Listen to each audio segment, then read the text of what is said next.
मैं मां हूं, धरती मां।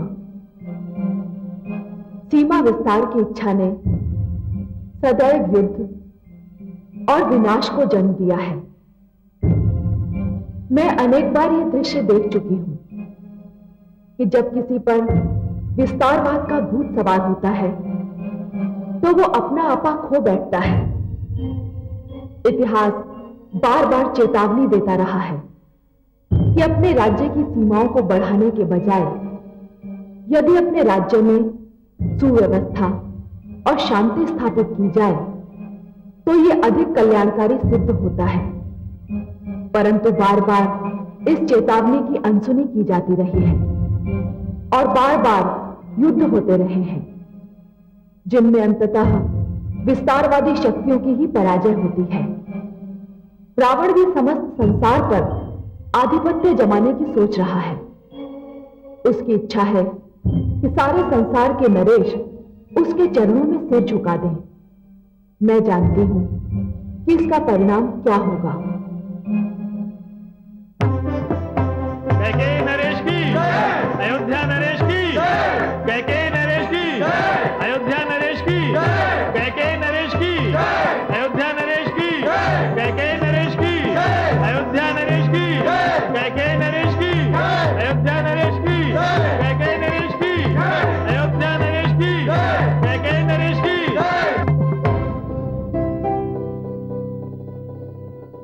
महाराजा दशरथ, अब कैकेयी राज्य आपका है, यह सिंहासन आपका है। मेरी आपसे विनती है कि आप इस सिंहासन पर विराजमान हों। धन्यवाद कैकेयी नरेश, किंतु यदि मैं इस सिंहासन पर बैठ गया तो मुझ में और लंकापति रावण में अंतर ही क्या रह जाएगा। किसी का राज्य और सिंहासन ले लेना, भले ही वो मित्रता के नाम पर क्यों ना हो, अनुचित और असभ्य कार्य है। यह सिंहासन आपको आपकी प्रजा का उपहार है राजन। इस पर आपके अतिरिक्त और कोई नहीं बैठ सकता। मैं यहां इस सिंहासन की रक्षा के लिए आया था, इस पर बैठने के लिए नहीं। कृपया इस सिंहासन पर विराज कर इसकी शोभा बढ़ाइए।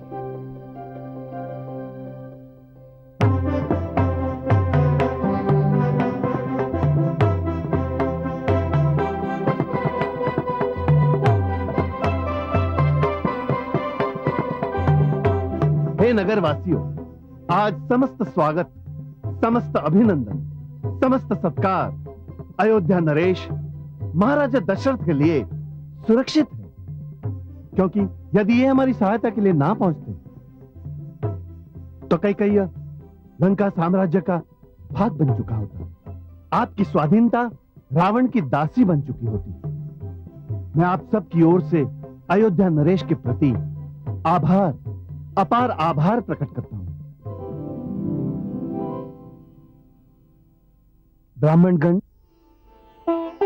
ओम स्वस्ति न इंद्रो वृद्धश्रवाः स्वस्ति नः पूषा विश्ववेदाः स्वस्ति नस्तार्क्ष्यो अरिष्टनेमि स्वस्ति नो बृहस्पतिर्दधातु।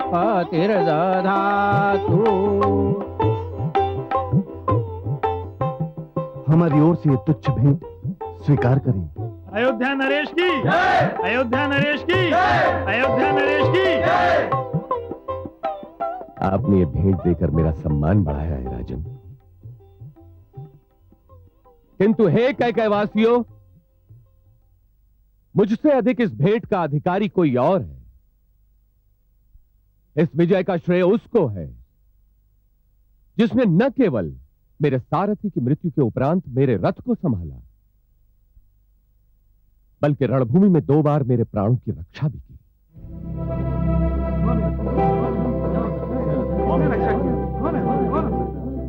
आपको आश्चर्य हो रहा होगा कि मैं किसके विषय में कह रहा हूं। तो हे कैकेयीवासियों, मेरी सारथी, मेरी प्राण रक्षक कोई और नहीं, आपके अपने देश कैकेयी की वीरांगना राजकुमारी कैकेयी हैं।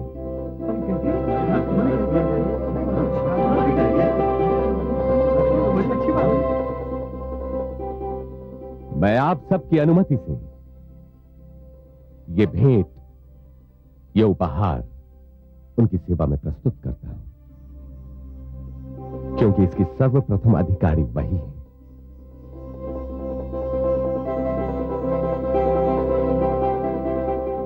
राजकुमारी कैकेयी,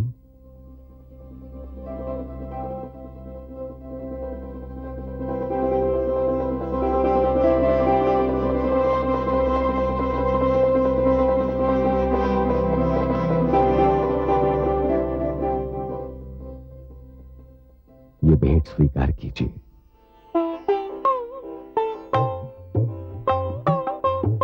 राजकुमारी कैकेयी की, राजकुमारी कैकेयी की, राजकुमारी कैकेयी की। हे अयोध्या नरेश, मैं इस योग्य नहीं थी।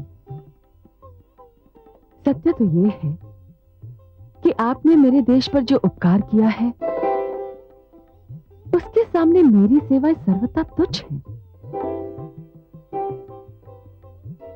मैं तो केवल यह दिखाना चाहती थी कि यदि किसी राजा के पुत्र ना होकर पुत्री हो तो उसे निराश ना होना चाहिए। पुत्री पुत्र से कम नहीं होती। यदि अवसर दिया जाए तो वह वही कार्य कर सकती है जो पुत्र करता है या जिसे पुत्र को करना चाहिए। अपने राज्य के आदर की रक्षा, आत्मसम्मान की रक्षा मैंने भी केवल वही किया है। राजकुमारी कैकेयी की, राजकुमारी कैकेयी की, राजकुमारी कैकेयी की, राजकुमारी कैकेयी की।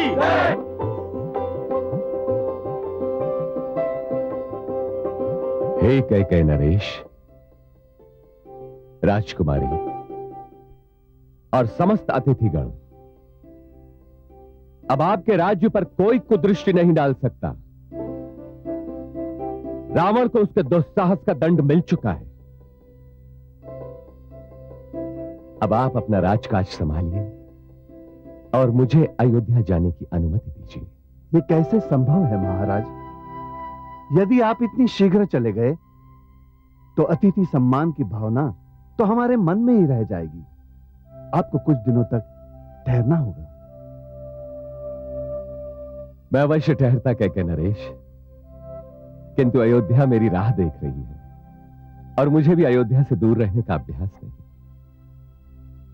प्रभु से मेरी यही प्रार्थना है कि कैकेयी और अयोध्या की मित्रता सदा बनी रहे। मुझे कैकेयी की सुंदरता सदा स्मरण रहेगी।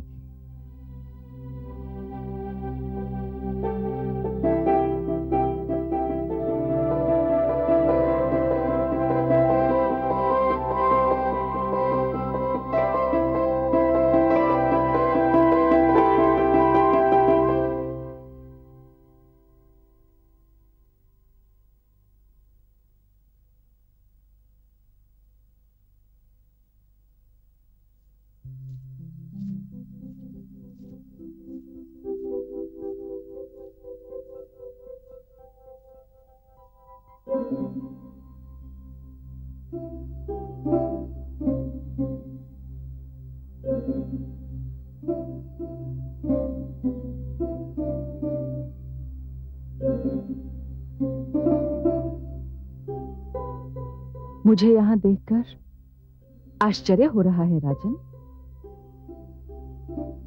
मैं आपको आपकी विजय की बधाई देने आई थी। मेरी विजय? क्या ये केवल मेरी विजय थी राजकुमारी कैकेयी? ये तो सबकी विजय थी और सबसे अधिक आपकी। नहीं राजन, विजेता तो केवल आप हैं। मैं तो हार चुकी हूं, बहुत कुछ हार चुकी हूं। हार चुकी?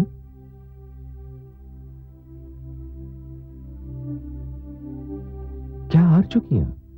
अपना मन।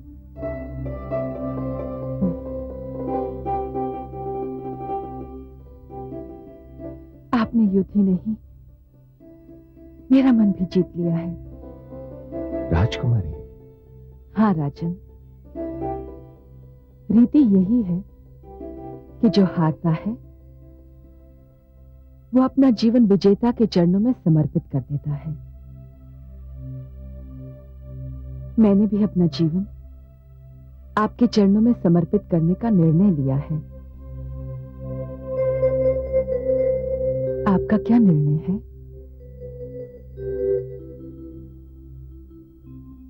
मेरा निर्णय इतनी सुंदर वीरांगना का निर्णय अस्वीकार करना वीरता और सौंदर्य दोनों का अपमान होगा।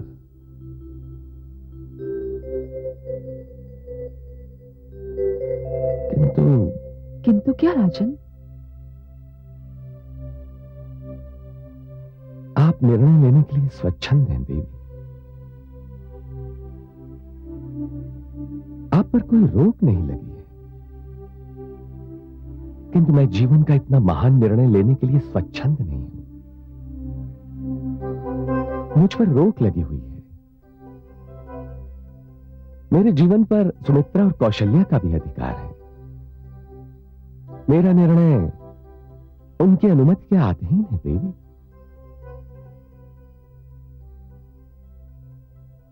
मुझे विदा दें देवी।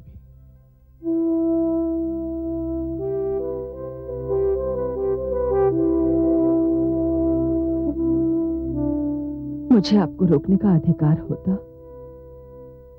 तो मैं अवश्य कहती, कुछ दिन रुक जाइए और मेरे जीवन को अपनी सुहानी स्मृतियों की सुगंध से बहकाते जाइए। ये ना कहिए कि आपका मुझ पर कोई अधिकार नहीं है देवी। आपने मेरे प्राणों की रक्षा की है। मैं आपका ऋणी हूं और ये ऋण मुझे सदैव स्मरण रहेगा। और मैं? आप भी।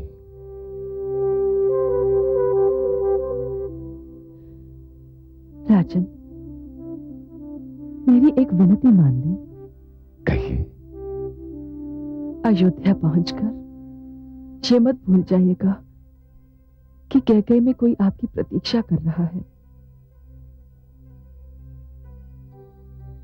न मैं ये भूलूंगा कि कैकेयी में कोई मेरी प्रतीक्षा कर रहा है,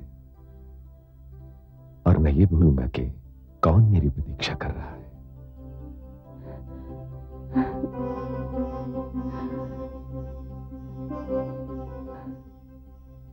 मैं अभी आपको और कोई वचन तो नहीं दे सकता, किंतु एक वचन अवश्य देता हूं कि जीवन में 2 बार आप जो भी मांगेंगी,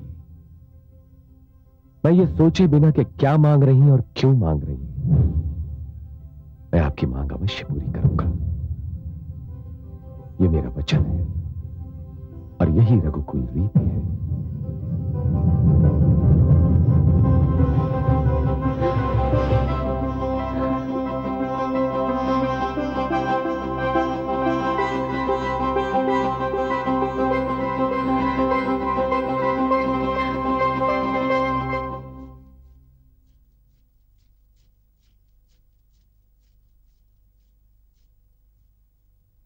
महाराज युद्धभूमि से पधार रहे हैं। महाराज पधार रहे हैं? महाराज के स्वागत की तैयारी की जाए।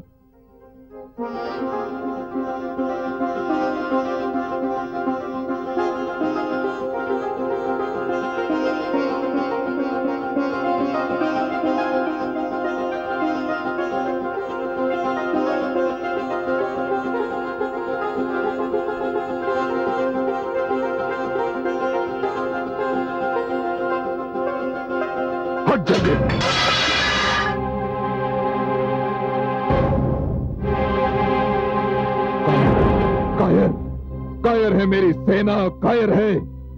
मैं पुकारता रहा और वो युद्ध भूमि से भाग खड़ी हुई और मुझे तो साधारण राजाओं से पराजित होना पड़ा। मुझे लंकापति रावण को अपमान, घोर अपमान, घोर अपमान।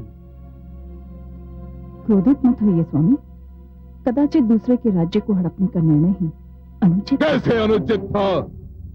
अपने राज्य का विस्तार करना हर राजा का धर्म होता है। नहीं स्वामी, अपने राज्य की समृद्धि और अपनी प्रजा के सुख का ध्यान हर राजा का लक्ष्य होना चाहिए, और धर्म भी। शांत रहिए महारानी, शांत। आप भी वही भाषा बोल रही हैं जो अयोध्या नरेश दशरथ बोल रहा था। मैं अयोध्या नरेश दशरथ को नहीं जानती। मैं ये भी नहीं जानती कि वो क्या कह रहे थे। स्वामी, सत्य जिस भाषा में भी बोला जाए वो सत्य ही होता है, और उसे मान भी लेना चाहिए। नहीं, उसे मान लेने का अर्थ होगा मानव सभ्यता के सिद्धांतों को मान लेना। उसे मान लेने का अर्थ होगा असुर सभ्यता की पराजय स्वीकार कर लेना। नहीं नहीं महारानी मंदोदरी, नहीं। मैं अपने रक्त में घुले हुए अपनी असुर माता के दूध का तिरस्कार नहीं कर सकता। मैं असुर सभ्यता का विस्तार करना चाहता हूं, मैं असुर नीति का विस्तार करना चाहता हूं। मैं मृत्यु को अपनी शैया के हथे से बांधकर सदा सदा के लिए उसे अपना दास बना लेना चाहता हूं। मैं महारानी मंदोदरी, मैं रावण ये करूंगा और करके ही रहूंगा।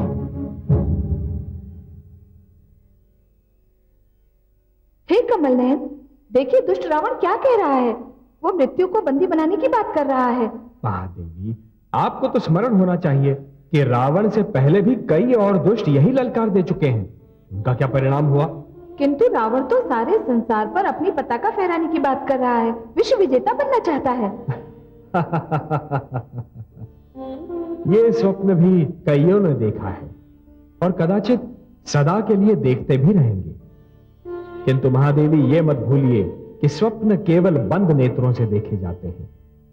फिर वो नेत्र चाहे मुख पर जड़े हुए नेत्र हो या अपने विवेक के नेत्र हो, किंतु जब नेत्र खुल जाते हैं महादेवी, तो स्वप्न टूटकर बिखर जाते हैं। मुझे स्वयं ये आश्चर्य हो रहा है कि वो अपनी सीमाओं के विस्तार की बात करके संकट को क्यों बढ़ावा दे रहा है। वो मंदोदरी की तर्कपूर्ण बातों को भी अनसुनी करने पर तुला हुआ है। महादेवी, विनाश काले विपरीत बुद्धि। रावण जैसे व्यक्ति यदि किसी की तर्कपूर्ण बातों को मान ले तो उनका भाग्य लेख बदल न जाए। किंतु आप तो जानती हैं महादेवी कि भाग्य का लेख कदापि नहीं बदल सकता। परंतु हे कमल नयन, यदि किसी का राज्य संसार के एक छोर से दूसरे छोर तक फैला हुआ हो, परंतु उसकी प्रजा दुख और अन्याय की चक्की में पिस रही हो, तो क्या उसे संतोष मिल सकता है? कदापि नहीं महादेवी। तो फिर क्या सीमा विस्तार की विचारधारा अनुचित नहीं है? सर्वथा अनुचित है महादेवी। ईश्वर ने धरती मानव के रहने के लिए दी है।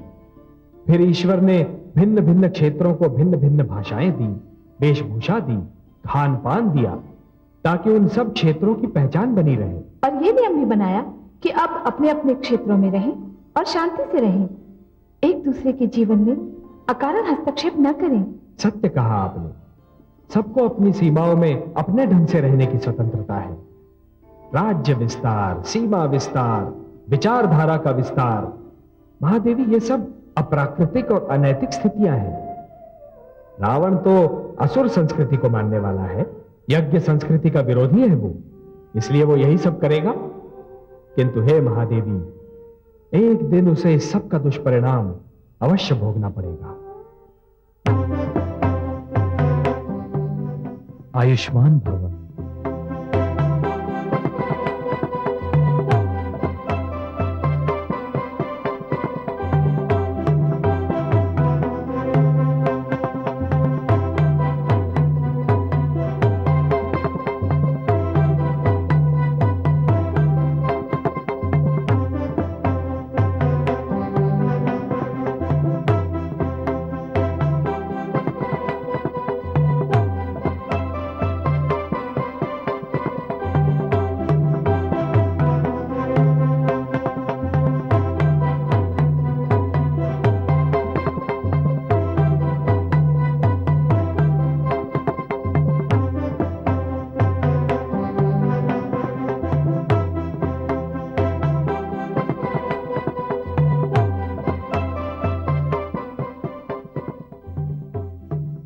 विजय की बहुत बहुत बधाई हो स्वामी।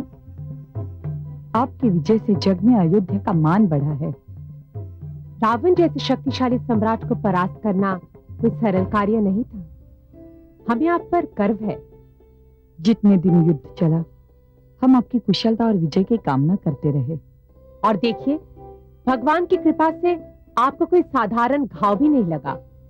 हाँ देवियों, कदाचित ये आपकी प्रार्थना का फल था कि मुझे कोई घाव नहीं लगा। और कदाचित ये किसी की वीरता और साहस का भी फल था कि 2 बार मेरे प्राण जाते जाते बच गए। युद्ध में 2 बार ऐसे अवसर आए जब मेरे प्राणों पर बनाई थी, किंतु दोनों बार किसी के साहस ने मेरी रक्षा की। कौन था वो साहसी महाराज?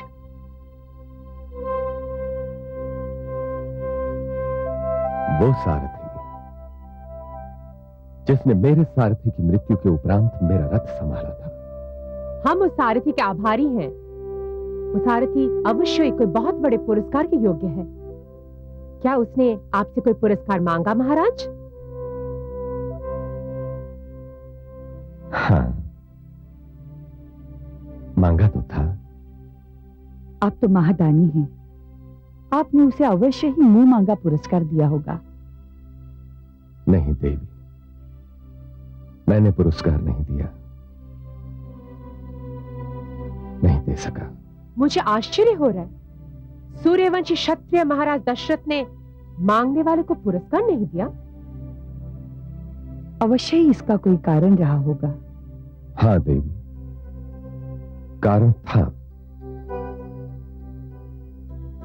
इसका सबसे बड़ा कारण तो यह था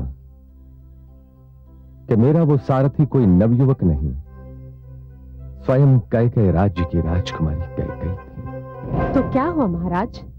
यदि उन्होंने कुछ मांगा था तो आपको निसंकोच होकर दे देना चाहिए था। संसार में प्राणों से बढ़कर मूल्यवान और क्या है? यदि वो मिले तो हम उनका आभार प्रकट करें कि उन्होंने हमारे सुहाग की रक्षा की। किंतु महाराज, उन्होंने ऐसा क्या मांगा था?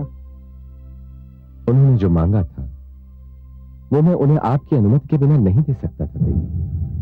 अर्थात?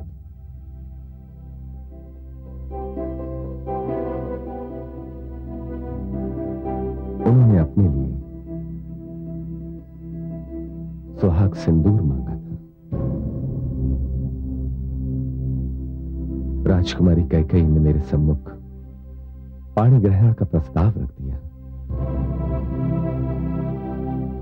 मैं ये पुरस्कार उन्हें आपकी अनुमति के बिना कैसे दे सकता था? ये मेरे अधिकार के बाहर की बात थी।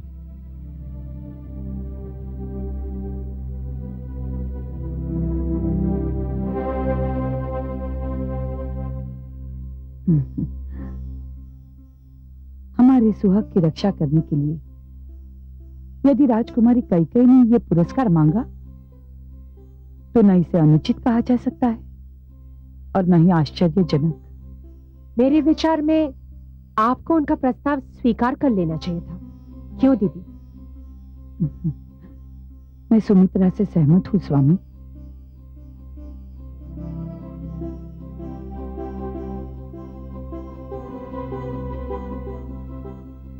मेरे विचार से आप दोनों पतिव्रत धर्म और भावुकता के आवेश में आकर ऐसा कह रही हैं। कदापि नहीं महाराज। स्वामी, रघुकुल को कब से एक उत्तराधिकारी की आवश्यकता है। इस विशाल भवन को भी कब से एक कुलदीपक की आवश्यकता थी। इतने वर्ष बीत जाने पर भी न तुम्हें और न सुमित्रा आपको वो कुलदीपक दे सके। कौन जाने आपका ये कुलदीपक राजकुमारी कैकेयी के भाग्य में लिखा हो। यदि राजकुमारी कैकेयी ने यह कुलदीपक प्रदान कर दिया तो अयोध्या में चारों ओर उजाला फैल जाएगा। मैं स्वयं राजकुमारी का हाथ मांगने के लिए पुरोहित भेजूंगी। अब जो होगा वो आप नहीं हम करेंगे स्वामी।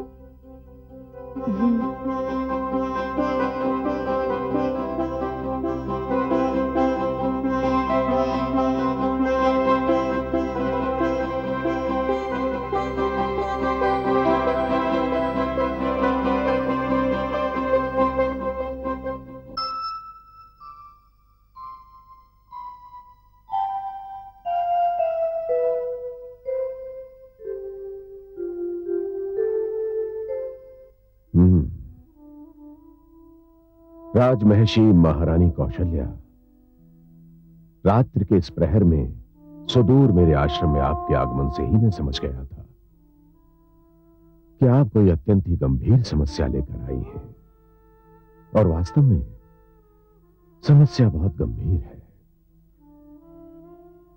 इसी कारण तो मैं आपसे मार्गदर्शन लेने आई हूं। महारानी कौशल्या, आप जिस विषय में मेरा मार्गदर्शन चाहती हैं उसमें आपका और महारानी सुमित्रा का विवेक ही मार्गदर्शन कर सकता है। राजकुमारी कैकेयी ने महाराज दशरथ के साथ विवाह की इच्छा व्यक्त की है। उनका जो भी निर्णय हो उसका प्रभाव आप पर और महारानी सुमित्रा पर ही पड़ेगा। यदि आप दोनों राजकुमारी कैकेयी के प्रस्ताव को उचित समझती हैं तो फिर मार्गदर्शन की आवश्यकता ही नहीं रह जाती। आप दोनों का निर्णय अनुपम है, महानता का द्योतक है। रघुकुल के लिए आपका यह त्याग सराहनीय है महारानी। धन्यवाद गुरुवर। बस एक कृपा और कर दें। कहिए। आप अपने आश्रम से किसी पुरोहित को कैकेयी ये संदेश लेकर भेज दे कि महाराज दशरथ को राजकुमारी कैकेयी का प्रस्ताव स्वीकार है। परंतु यह संभव नहीं है महारानी, क्योंकि परंपरा भी यही है और नियम भी यही है कि विवाह का प्रस्ताव कन्या पक्ष की ओर से ही कोई लेकर आता है और इस नियम को तोड़ा नहीं जा सकता। क्यों नहीं तोड़ा जा सकता गुरुवर? जब कैकेयी ने सारथी बनकर युद्ध में भाग लेकर हमारे स्वामी के प्राण बचाकर हर परंपरा और नियम को तोड़ दिया, तो क्या हम ये एक परंपरा और नियम नहीं तोड़ सकते? राजकुमारी कैकेयी ने महाराज दशरथ के सम्मुख ये प्रस्ताव रख दिया है। औपचारिकता के लिए क्या यही पर्याप्त नहीं है? आप जो भी कुछ कह रही हैं महारानी, वो सर्वथा तर्कसंगत है। तो गुरुवर, आप किसी पुरोहित को संदेश लेकर भेजेंगे ना? यदि आपका यही आग्रह है महारानी, तो मैं कल ही पुरोहित को संदेश देकर भेज देता हूं। गुरुवर, मैं आपकी आभारी हूं। मुझे आज्ञा दीजिए। आयुष्मती भव।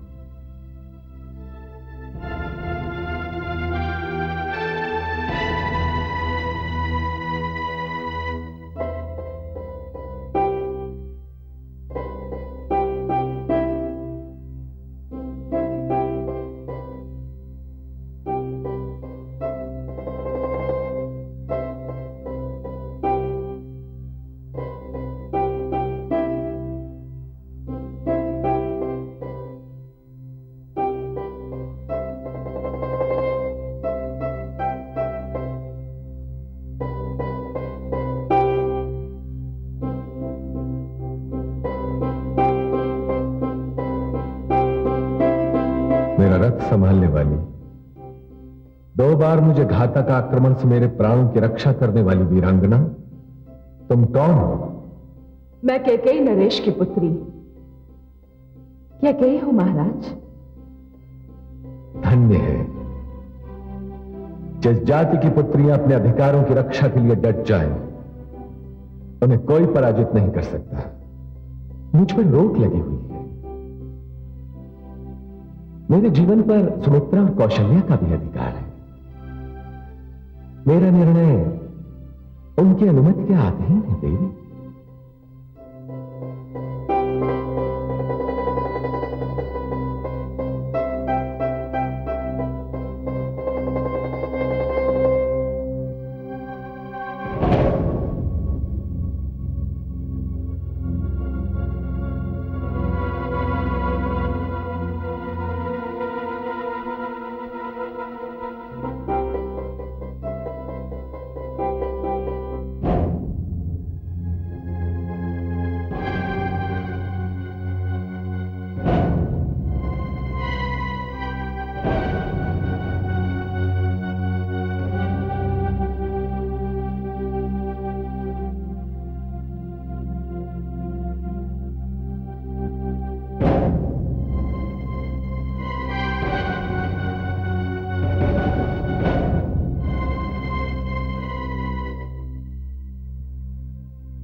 प्रणाम महाराज। मंत्रा तुम? महाराज, असमय आने के लिए क्षमा चाहती हूँ, परंतु मुझसे राजकुमारी की व्याकुलता देखी नहीं जाती। बचपन से उसे गोद में खिलाया है, उसे तनिक भी पीड़ा होती है तो मैं तड़पने लगती हूँ। मुझे तो बहुत चिंता हो रही है। इतनी रात बीत गई पर उसकी आंखों में नींद का नाम तक नहीं। उसके जागने का कारण मैं जानता हूं। मंत्रा तुम तो जानती हो, मेरी पुत्री मुझे अपने प्राणों से अधिक प्रिय है। मैं जानता हूं वो क्या है जिसने उसकी आंखों से नींद छीन ली है, किंतु मैं उसी के मुख से सुनना चाहता हूं।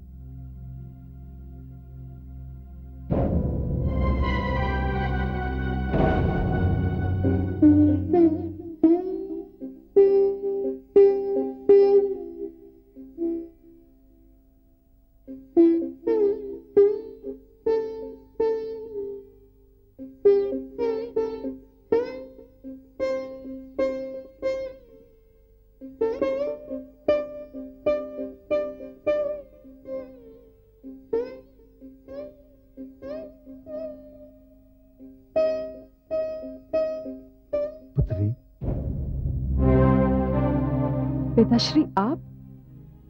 हाँ, मंत्रा ने मुझे बताया कि तुम अभी तक सोई नहीं, तो मैं पूछने चला आया कि क्या बात है।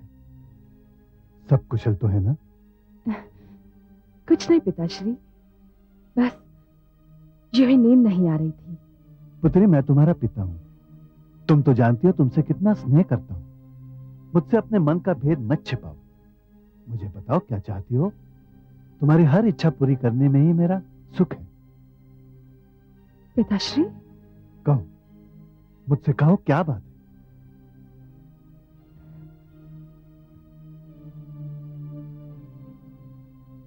पिताश्री, मुझे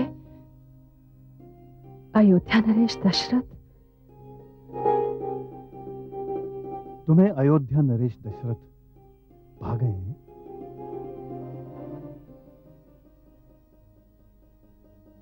भा नहीं गए हैं, वो मेरे जीवन पर छा गए हैं। अब मैं उन्हें अपने जीवन से अलग नहीं कर सकती। मुझे आश्चर्य नहीं हुआ। अयोध्या नरेश सज्जन हैं, वीर है।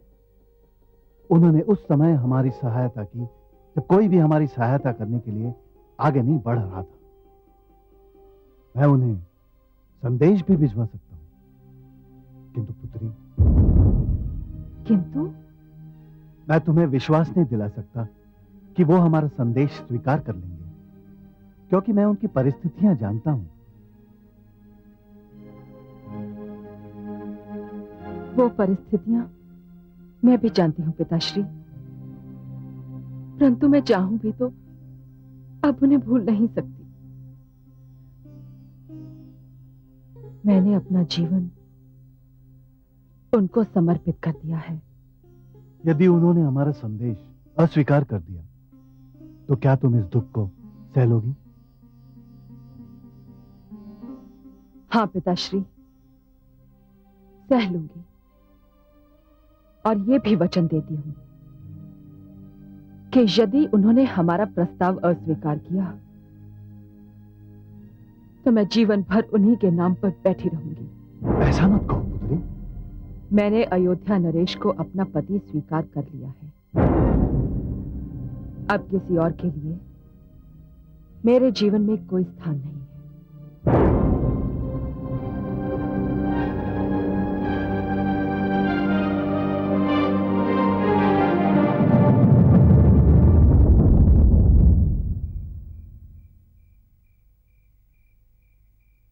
ब्रह्म ऋषि, आपने मुझे बुलवाया?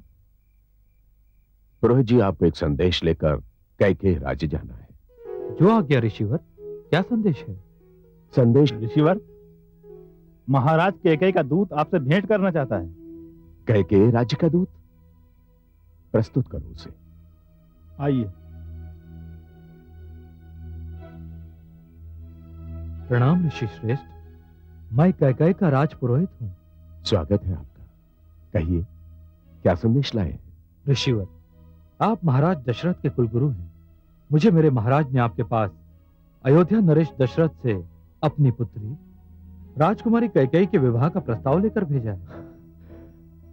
अत्यंत ही सुखद आश्चर्य है पुरोहित जी।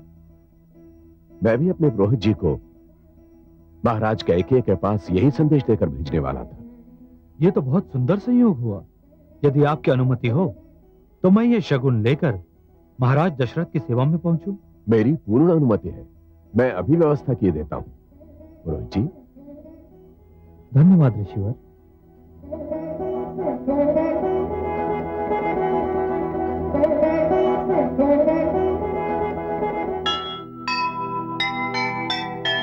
कैकेयी के संदेश से फैला हर्ष अपार, मर्यादा ने पा लिया जैसे एक आधार। कैकेयी की आशा फली पाके अवध नरेश, धन्य अयोध्या हो गई, मिला मधुर संदेश, मिला मधुर संदेश।